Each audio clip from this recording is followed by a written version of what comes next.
How to finally let go of someone you love. Let's be honest, nobody teaches you how to let go of someone you love. People say time heals, but time doesn't magically erase the late night spirals, the what ifs, or the emotional bruises you keep pretending don't hurt anymore. And here's the controversial truth most folks won't admit. Sometimes the thing keeping you stuck isn't love. It's the story your mind refuses to stop telling. When you realize that, everything about heartbreak recovery starts to shift. Maybe you've tried moving on a dozen times already, but one song, one memory, or one accidental scroll through old photos drags you right back. You wonder why emotional healing feels so slow, or why relationship healing seems to work for everyone except you. And yet, deep down, a tiny voice keeps whispering that there must be a way to finally break free without losing yourself in the process. That's exactly what you're about to discover.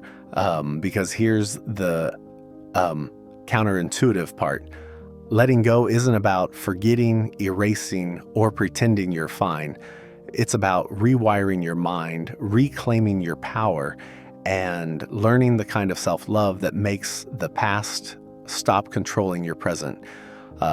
If you've ever felt torn between holding on and moving forward, you're in the right place. What comes next might feel surprisingly simple, almost too simple, but it'll finally make everything click. Why letting go feels impossible? The psychology behind attachment. It always seems like learning how to let go of someone should be simple, yet the mind clings as if its survival depends on it. Emotional bonds don't form lightly. Your brain literally wires itself around routines, voices, patterns, and even the tiny rituals you shared. That's why trying to move on feels like trying to unteach your whole nervous system, especially after a breakup that left you craving relationship healing and emotional healing all at once. There's also the subtle trap of trauma bonds, those invisible threads that pull you back even when logic screams run. The brain loves predictability, so it holds on to old cycles, hope loops, fantasies, and the idealized version of the love story you thought you were living. It resists heartbreak recovery because uncertainty feels scarier than repeating pain. And honestly, who hasn't silently bargained with their own memories just to feel a little less alone at night? Think of Selena Gomez, who openly spoke about how long it took her to detach emotionally from someone she deeply loved. She wasn't holding on to the person anymore. She was holding on to the meaning she had created around the relationship. It's a human reflex. We idealize the good moments, erase the bad ones, and convince ourselves that self-love can wait. Yet beneath all this, the mind is already whispering that the real work, the work of discovering what you're clinging to, is coming next. Identifying what you're really holding on to.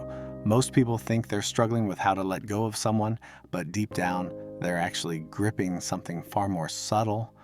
Sometimes it's not the person at all. It's the fantasy of who they could have been, or the version of themselves they felt they were when love seemed safe.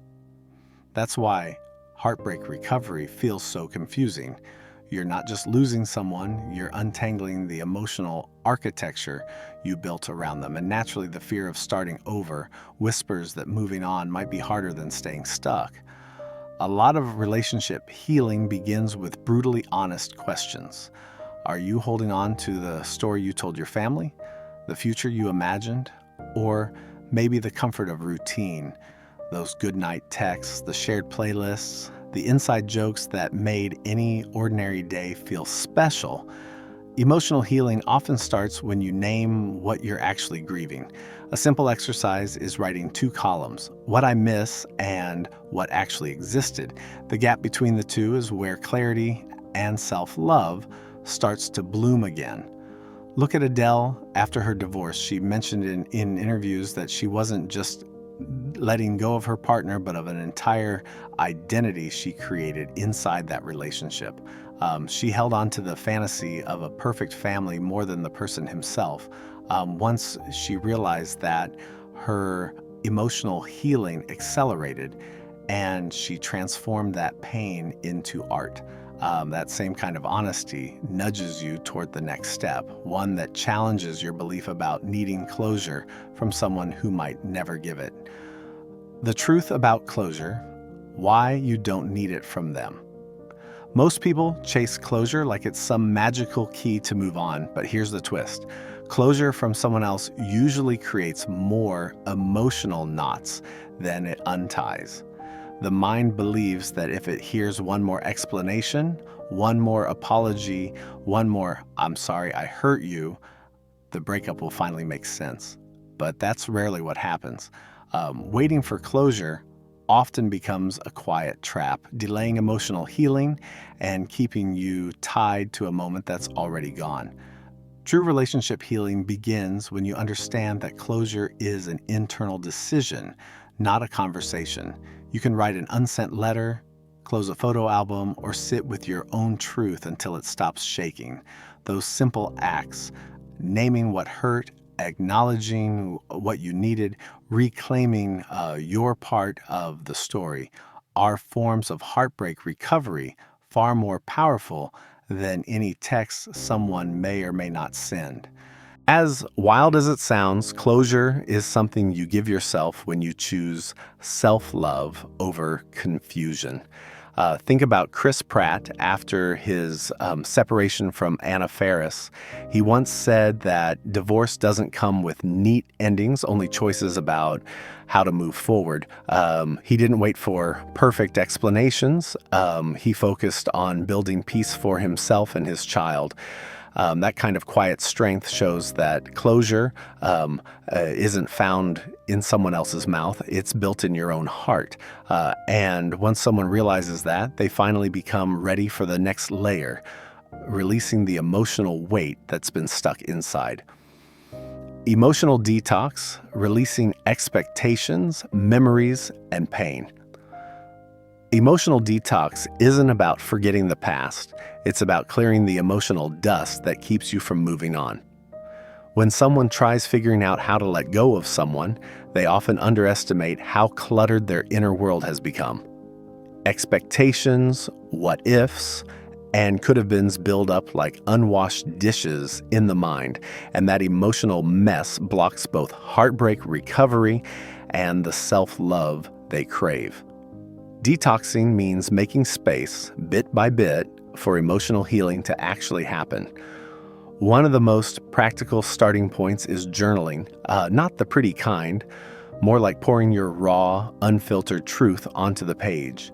Write down the memories that still sting, reframe the ones that keep looping, and label the emotions exactly as they show up. For example, this isn't sadness, this is fear of being rejected again.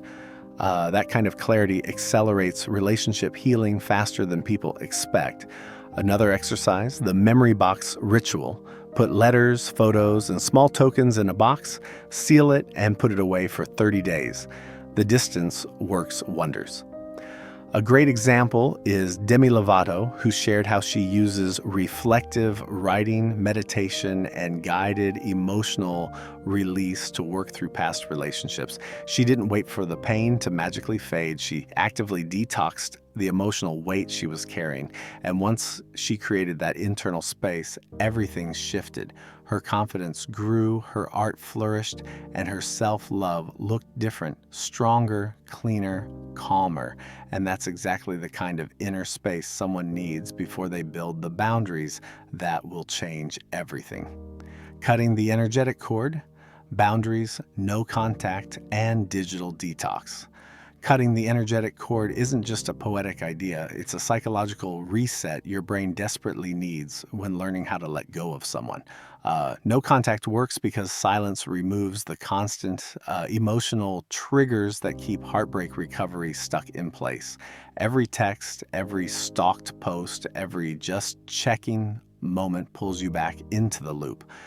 Boundaries protect your emotional healing, and even though they feel uncomfortable at first, they're the very thing that helps you finally move on and rebuild your peace. A true digital detox means muting them, archiving the chat, unfollowing if needed, and creating a clean mental environment.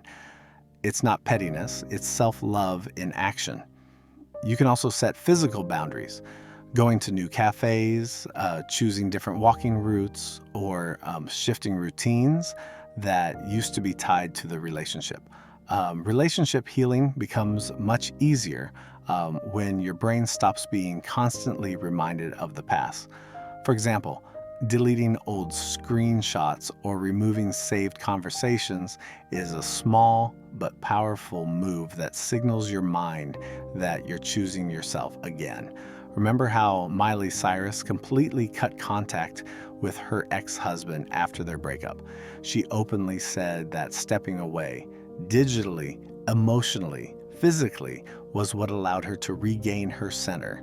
That silence gave her the space she needed to transform pain into strength, creativity, and a new version of self-love. Once someone understands this, they're ready for the next step, rebuilding who they truly are without the emotional noise of the past, rebuilding your identity, who you are without this person. After a breakup, many people suddenly feel like they've lost the map to their own life. That's why figuring out how to let go of someone is inseparable from figuring out who you are without them. Emotional healing accelerates the moment you stop seeing yourself through the lens of the relationship and start reconnecting with your own desires, routines, and dreams. It's like rediscovering the version of you that existed before love rearranged everything. One of the most helpful exercises is creating a rediscovery plan. Try new hobbies, revisit old passions, or choose activities that make you feel alive again. Photography, pottery, joining a gym, learning a language. If you loved reading but stopped, pick books that make you think differently, like The Alchemist or The Mountain Is You. These small but consistent choices rebuild self-worth and push relationship healing in ways people don't expect. They make you remember that heartbreak recovery isn't just about the past, it's about who you're becoming next. Take Robert Downey Jr., for instance. After hitting rock bottom years ago, not because of a romantic breakup, but because he had to rebuild an identity that had completely collapsed, he revived his sense of purpose through structure, discipline, and self-love. He created a life beyond what anyone expected.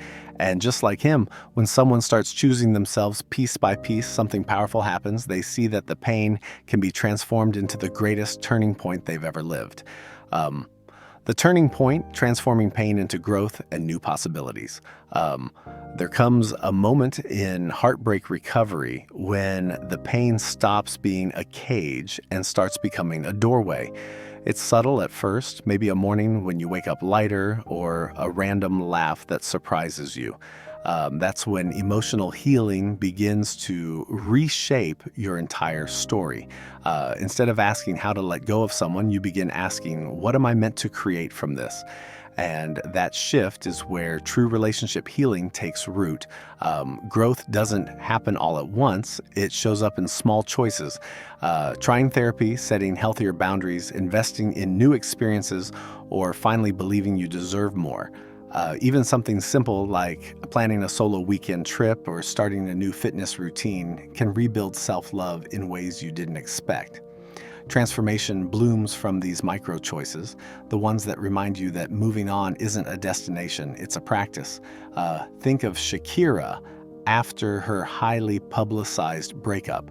She took her pain and turned it into global hits, personal evolution, and a renewed sense of identity. She didn't let the heartbreak define her, she used it as fuel. And when someone starts seeing their own pain through this lens, something magical happens.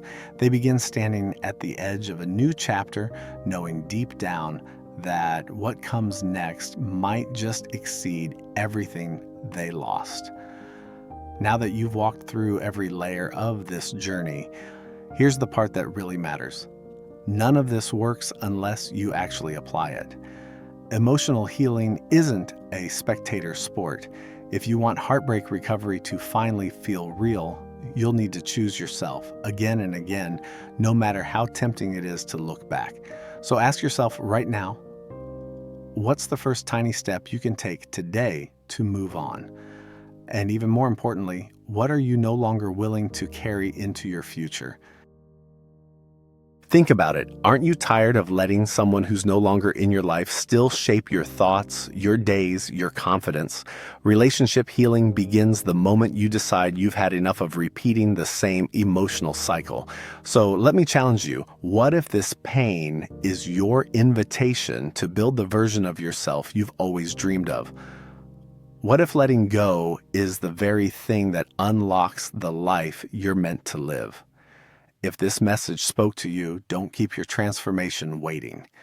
Tell me in the comments what part of this journey hit home the most.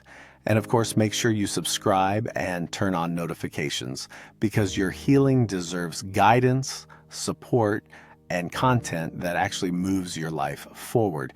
There's so much more ahead of you, and I'll be right here to help you rise into your next chapter.